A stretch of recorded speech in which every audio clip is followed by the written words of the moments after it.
Meanwhile, residents in Portmore, St. Catherine want the authorities to hold the NWC accountable for the poor maintenance of a sewage plant in the area.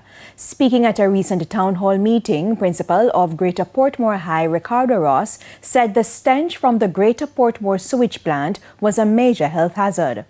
On several occasions, my nurse will have to be calling parents to send them home because students are coming under attack. Several incidents or cases, I have to send home teachers and other staff members.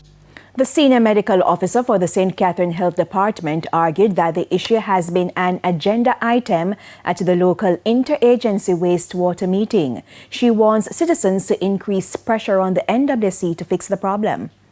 The challenge with Greater Portmore is maintenance and keeping up with the maintenance. And it is for us, not just the health department, but also for the communities and citizens to hold them accountable, to provide and to maintain these plants. That plant has been really a disgrace, and we admit it, we acknowledge it, and we are holding National Water Commission accountable for it.